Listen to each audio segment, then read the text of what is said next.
So we are sitting at a price for a 2025 Ford Ranger Raptor, 83,415 Canadian. I personally love the midsize segment because I think it's a good, size of truck, easy to park. You have the bed there. You are able to pull stuff too, like a boat or whatnot in a little trailer. All right, everybody, I've got a nice off-road midsize truck here for you.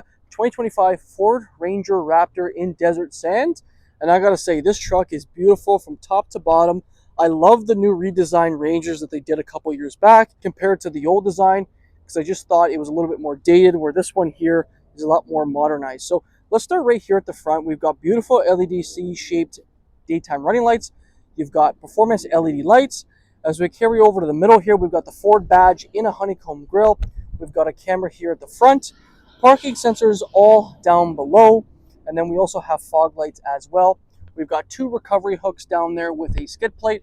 And as you can see, looks like the control arms are a little bit more beefed up there. You also do get a front locker here at the front. But overall, I gotta say the front end looks pretty good. You're gonna get about just under 11 inches of ground clearance at the bottom here. So that's pretty good, especially if you are off-roading. One thing I do like on the hood is they put these two vents here close to the windshield. Helps with a little bit more ventilation inside the hood. But overall, I gotta say they've done a good job at the front. So let's take a look underneath the hood and go over the engine option. So underneath the hood here of the Ford Ranger Raptor, we've got the twin-turbo 3-liter V6 producing 405 horsepower and 430 pound-feet of torque with the 10-speed automatic. And I gotta say, the power and the sound of this engine, I think, is a perfect option for this chassis and drivetrain. I think they've done a good job kind of making it go well with the size of the truck. So that's it underneath the hood here, guys. Let's take a look around the Ranger Raptor and go over its options. So taking a look around the Ranger Raptor here, we'll start with the tire and wheel setup. We're setting on 285/70 R17, so we get a 17-inch beadlock wheel. We've got some gray around it with a black insert there, as we can see. BFGoodrich is the tire brand, and they are Baja ready. Now inside there, we've got a carpeted liner, and then we do have Fox shock suspension. We do also get this kind of plastic liner here around the fender with your amber light. We do also get some venting here that is real on the side of the fender. We've got a body matched mirror cap here with a camera underneath to encompass your full 360 camera.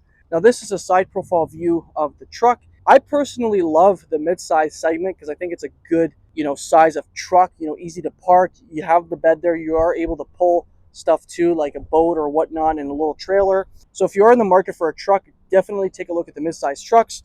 You've got a really nice off-road running board there with Raptor there at the back. Now keyless entry is only on the front two doors, but it's a body matched handle there. Now as we come inside here, we'll start with the door panel. We got a nice suede material here with some leather. Window control there with lock and unlock. And as we carry over to the seat, we've got a really cool design here. It's nice and bolstered with some orange stitching and some orange coloring there, some suede there. And then we've got the Raptor name right there underneath the headrest. But overall, it's a really cool seat. You've got your seat adjustments there. And then we've got Ford Performance here on the door sill. Over here, we've got more suede. And then we'll get into the interior once we get over to the driver's side. But it looks really good. And then, you've got your cup holders there. But overall, really cool space to hang out. And then this here is what the back looks like. We'll start with the door panel. Soft touch material here. Plastic here at the top. You got some storage down there with your speaker. Nothing here on the door sill. As we carry over to the seat, same type of material and design on the back as it is at the front, but no Raptor name here. You get some decent room back here if you were to, sit. If you're over 6 foot, I think you'd be a little snug. Now over here are your charge ports. We've got USB-C and USB, and then we've got a 120 with some storage here. Now it does have a rear window here that is controlled via automatic switch just over there. Now this here is a 5-foot bed with the Raptor graphic there. And then this is what that back tire and wheel looks like, beadlock as well. And then we've got your Fox shock suspension there too, which looks good. So that's it for a side profile view. Let's take a look at the back. So in the back here of the Ranger Raptor here, we've got the blacked out Ford badge, Raptor there on the right, Ranger stamped there at the bottom. We've got beautiful dual exhaust there with recovery hooks, and then we've got your trailer connection there. The tail lights here are LED, which I think look good. And then over here, we've got your handle to open up the tailgate, and it is a soft open tailgate. I'm going to zoom out here a little bit. No spray and bed liner here, but we do have a 120 plug here, which is cool. And then we got some tie downs in each corner. But overall, it's a decent bed, especially if you want to throw maybe a bike in here or whatnot. You do have clamps here on both sides with some measurements there as well. And the back tailgate is very, very light. Now this under here is actually a light. So if you want to shine it at night so you can see if you're backing up a trailer or whatnot, you're able to do so. But that's it for the back here, guys. Let's take a look at those seats behind the driver. I just want to say thank you to Kitchener Ford here in Kitchener, Ontario.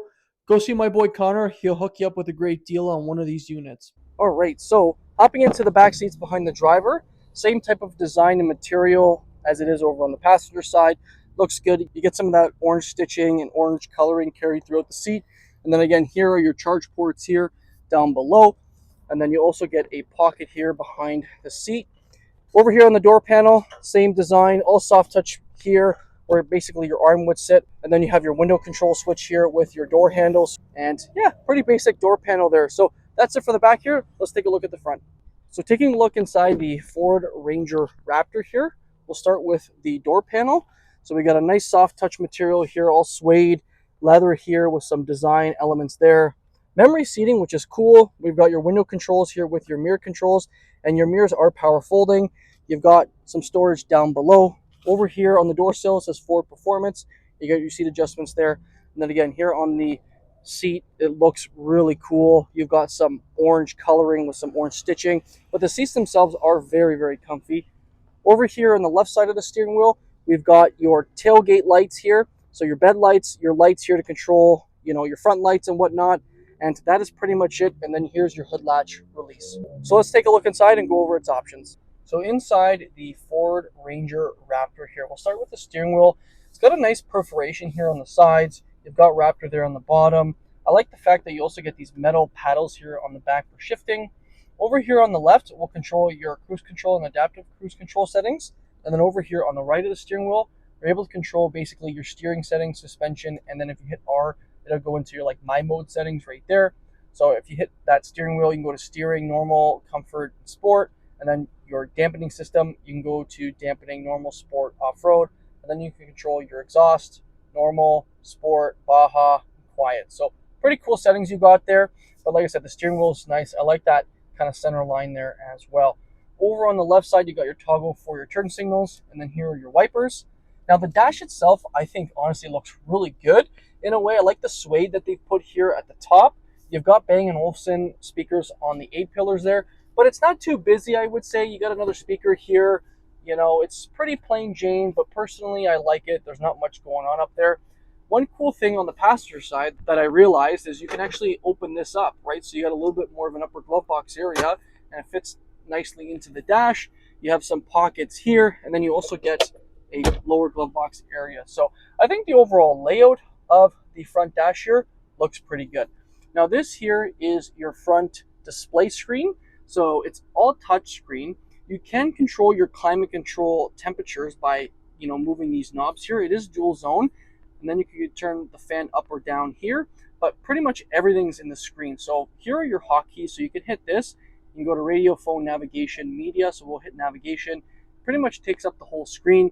Now if you want to go to climate control or control where your air is going, you hit that, and then you're able to control where your air is going. You can put your heated steering wheel on, max AC. A lot of controls here down below are pretty much for your climate control.